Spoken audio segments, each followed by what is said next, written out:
Hello everybody. So I got my book today and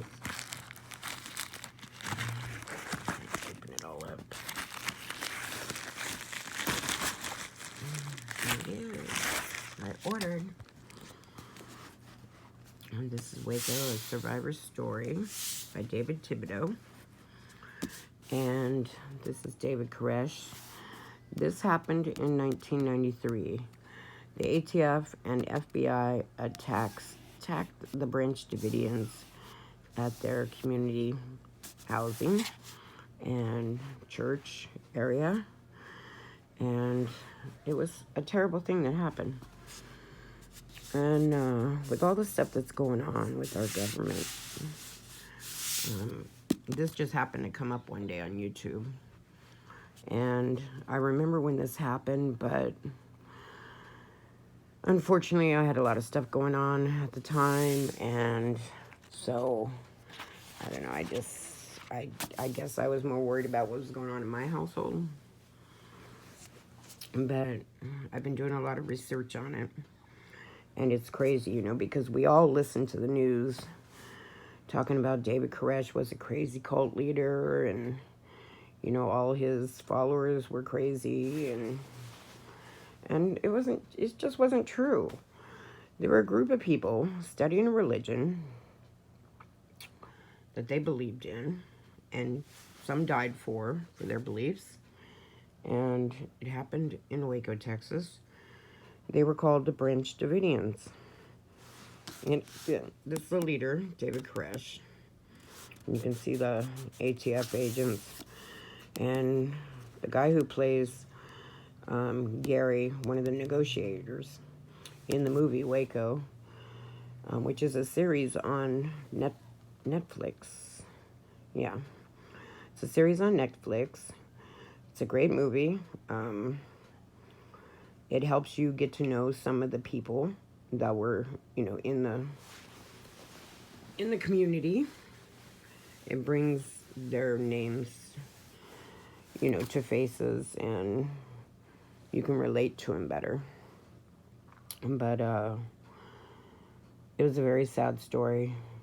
Like I said, they were a group of people studying a religion, not bothering anybody. David and a few of the men were, I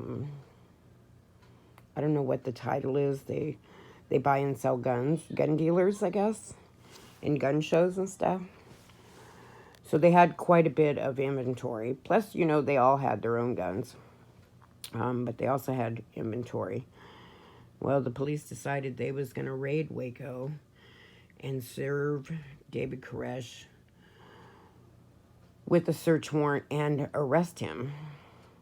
I don't know where they had the proof to arrest him at, but yeah, it was over the guns, which he legally had rights to have them because he was a gun dealer. And in Texas, pretty much everybody owns guns. And so I got my book today, and can't wait. Oh, there's pictures.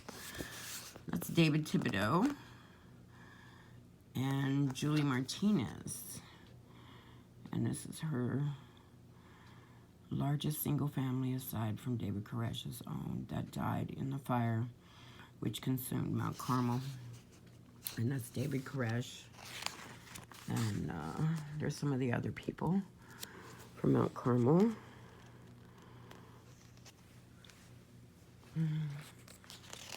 And this was their community and their housing area. And there was the tragic day of the fire. And when the ATF was climbing, trying to get in. And there is the famous front door that was missing. And you can see there's bullet holes. And the light is shining on it right there. Bullet holes all over the windows, the doors. I mean, just terrible. So over here, they had, I think it was that side, dog pens. So when the ATF first showed up, they ran up, you know, and David came out and said, you know, because he's seen all the guns and he kind of panicked. He said, wait a minute, you people, what are you doing? There's women and children in here. And that's when somebody had shot the dogs. One of the survivors that spoke about it, she was in the room that was next to the dog's pens, and she said that was first gunshots she heard was when the ATF shot the dogs. Well, when the dogs shot, it created chaos. Nobody knew where the bullets were coming from, and so chaos broke out, and the firing began. And so, anyway, I just got my book. And I'm so excited. Thank you, David Thibodeau, for sending it to me. And I have a sticker. Remember Mount Carmel, 1993, in Waco, Texas. I'm going to match my truck. Oh, and this is their website. Put this out in the middle. That's their website, wacosurvivors.com. Oh, and it's a great website. You can order things. And they have t-shirts and other things, and of course this book, and they have some of David's sermons there. I've listened to them. They have videos in there from some of the survivors, like when they did the 27-year reunion. They did it online, live. So, oh, he signed it, autographed. Janet, the truth will set you free, and the free shall see the truth. Thank you. And he signed it, autographed. And if you want an autographed copy, again, go to his website, and you can order the book, and he will autograph it. And you just click on the autograph part, and you give him your name, and he'll autograph it to you. And like I said, I've been waiting for it, so I'm so glad I got it. And again, thank you, David Thibodeau, and to all you people out there.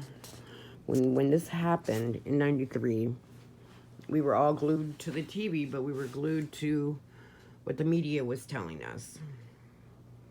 And you know, the media tells us only what they want us to hear, which was a farce. You know, it was just all BS.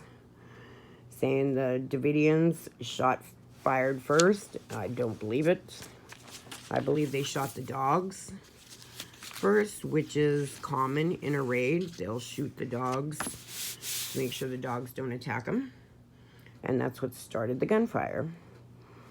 They say the helicopters didn't have guns on them. I've seen many videos on YouTube, up close pictures of the guys posing in the helicopters, and you can barely see it, but you can see the gun mounted on the side. So, but you can see it. And again, all BS. They did training with the military a couple weeks before, and they also had some Delta Force military in there helping the ATF. So, you know, which is very heartbreaking that our military was being used against American civilians, especially women and children, you know, and elderly people. So, it's just crazy. I mean, we're told that our government is here to protect us and take care of us. But for this group, all they was doing was minding their own business, studying their religion, trying to make a living, doing their buying and selling guns. And yet you still have, to this day, the FBI saying the Davidians committed suicide. It's wrong. It's wrong. Let me show you a picture. Here we go. Okay. Now, they busted holes here, back here. I believe back here too. So, the Davidians had a lot of kerosene lanterns because they didn't have power. And they lived off-grid. So, when they punctured these holes, it caused drafts. And also knocked over the kerosene lanterns. So when they imposed the CS gas and the flash grenades, yes, it sparked a fire and caused a fire. And all these openings that they created did nothing but create a wind tunnel for this fire to spread rapidly. And everybody knows this. Yet the FBI want to say, oh no, they had a suicide pact, they started the fire. That's wrong. It's wrong. The Davidians did not want to die. They wanted to be left alone. And David told them to leave us alone. They could have got David, anytime they wanted to arrest David, they could have got him anytime. He jogged. He went to town all the time. He went to the gun shows all the time. They could have arrested him anywhere. For them to show up and do what they did to this group of people, this group of very religious people, was just sinful, destructive, disastrous, chaos, and murder. Yeah, I use the word murder because that's exactly what they did.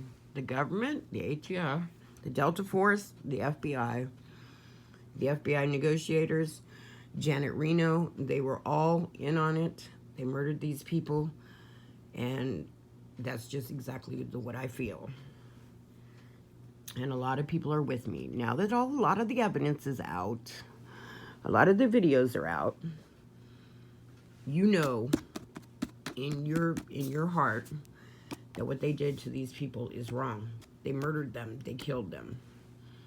Our government killed a religious group that only wanted to be left alone so that they could study their religion and be a happy family. So, anyway, again, the book is called Waco. There's a mini-series on Netflix called Waco. Survivor Story. And